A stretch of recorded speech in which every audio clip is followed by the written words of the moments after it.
तो दोस्तों आज वाकई बहुत कंफ्यूजन है। विदेशी मामलों के जानकारों के आज सिर चकरा रहे हैं। उन्हें भी ये समझ नहीं आ रहा है कि असल में चीन और रूस हमारे दोस्त हैं या फिर हमारे दुश्मन के दोस्त हैं।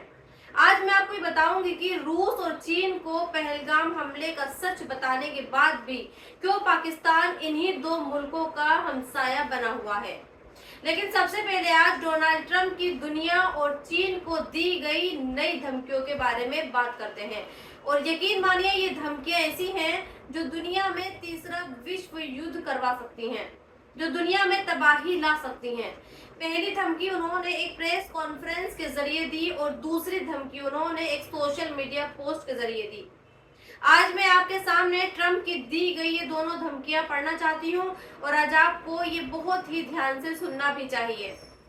आज सुबह ट्रंप ने एक प्रेस कॉन्फ्रेंस की और उसमें उन्होंने एक बहुत बड़ी बात कही।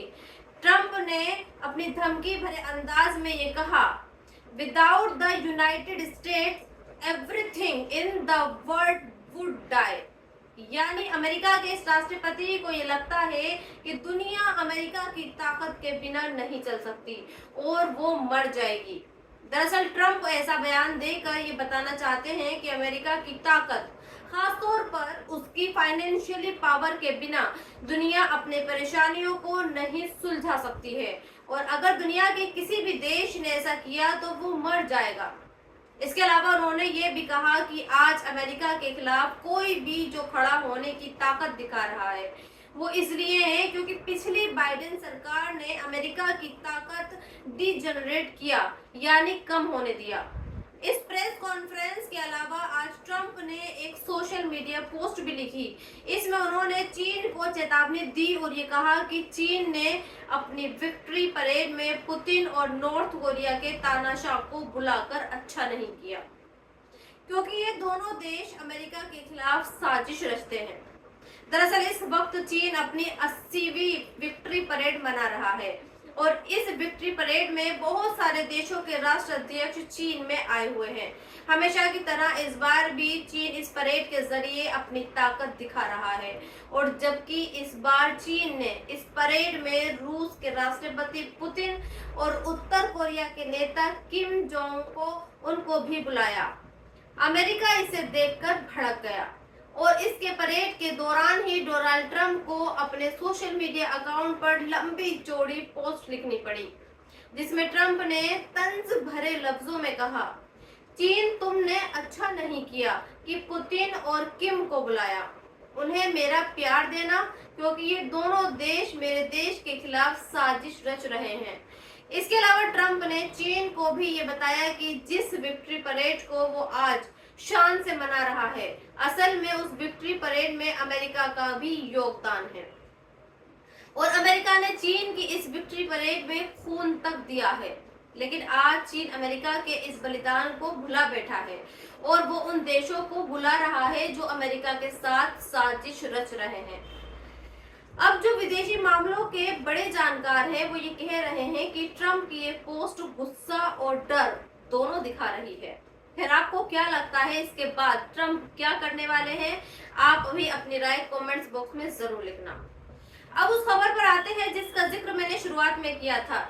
1 सितंबर को यानी महज 2 दिन पहले चीन में एससीओ समिट के दौरान जो ग्रुप डिस्कशन होता है, जहां सारे देश एक राउंड टेबल पर बैठते हैं, वहां पर हमारे प्रधानमंत्री नरेंद्र मोदी ने पहलगाम का मुद्दा उठाया और ये कहा कि पहलगाम में जो हमला हुआ वो सिर्फ भारत पर हमला नहीं था बल्कि उन सभी देशों के लिए एक चुनौती थी जो इंसानियत में विश्वास रखते हैं। मोदी ने यह भी कहा कि जो देश आतंकवाद का खुला समर्थन करते हैं उन देशों को भारत कभी स्वीकार नहीं करेगा।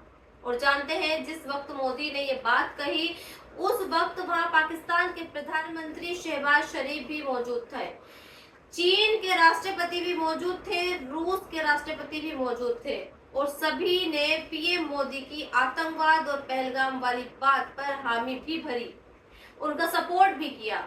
लेकिन ऐसा लगता है कि ये समर्थन, ये सपोर्ट महज चंद घंटों में खत्म हो गया क्योंकि चीन और रूस दोनों ने पीएम मोदी के चीन से निकलते ही गले लगा लिया। पाकिस्तान के प्रधानमंत्री शहबाज शरीफ ने पहले चीन के साथ बाइलेटरल मीटिंग की और फिर वो पुतिन के साथ भी बातचीत करते नजर आए। और जानते हैं इन दोनों देशों ने पाकिस्तान से क्या कहा। आज आप अपने सिर पीट लेंगे और ये कहेंगे कि पुतिन और शी जिनपिंग के साथ मोदी की हंसते हुए बातचीत करते हुए जो तस्वीरें हमने देखी थी वो सिर्फ एक दिखावा था। चीन के राष्ट्रपति शी जिनपिंग ने शहबाज शरीफ से कहा कि पाकिस्तान आतंकवाद के खिलाफ जिस तरह से लड़ाई लड़ रहा है चीन उसका समर्थन करता है।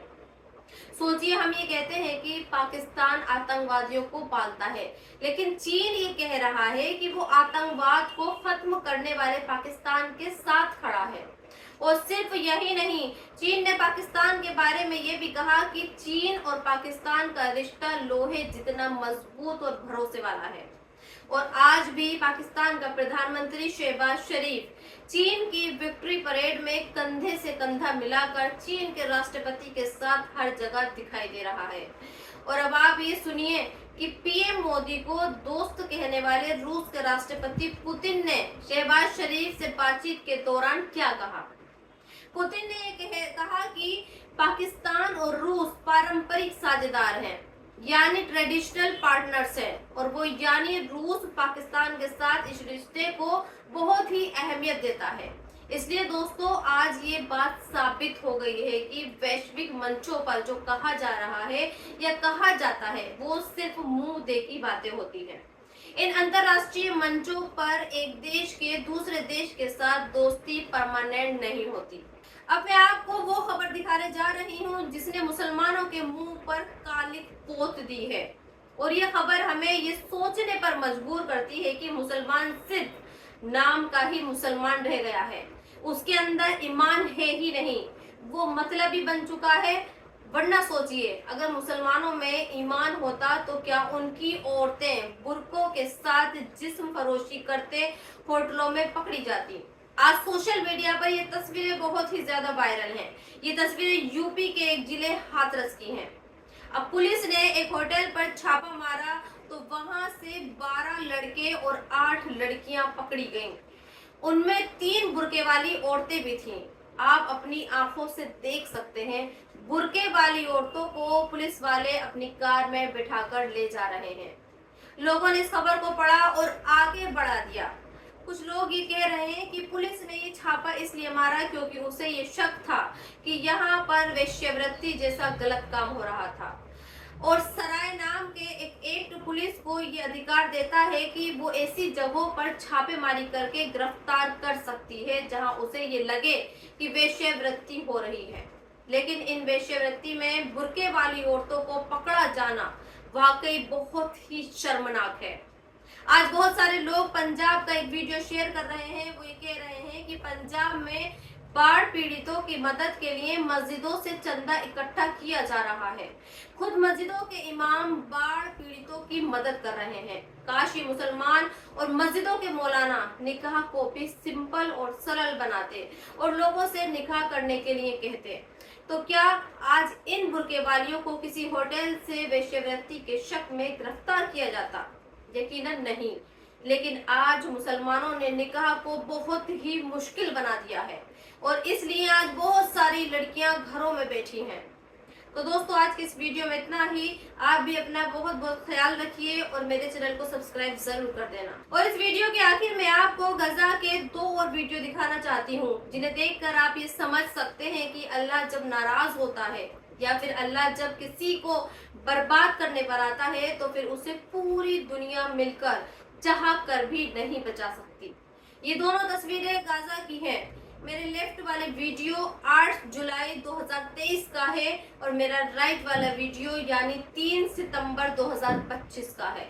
बहुत सारे लोगों को ये लगता है कि इजराइल ने ये सब कुछ किया है, एक हंसते खेलते शहर को खंडर में तब्दील कर दिया है। लेकिन हकीकत यह है कि इस्लाम हमें ये सिखाता है कि अल्लाह की मर्जी के बिना पेड़ का पत्ता भी नहीं हिल सकता। इसमें ज्यादा मैं कुछ नहीं कहना चाहती। हाँ, बस ये दुआ कर सकती हूँ कि अल्लाह गाजा वालों पर रहम कर दे। उन्होंने बहुत सहा है और पिछले 3 साल से सह रहे हैं। उनके बच्चे भूखे हैं, उनकी औरतें बेवा हो रही हैं और तू उन पर रहम कर। उन्हें भी पहले जैसी बेहतर और इज्जत वाली जिंदगी दे।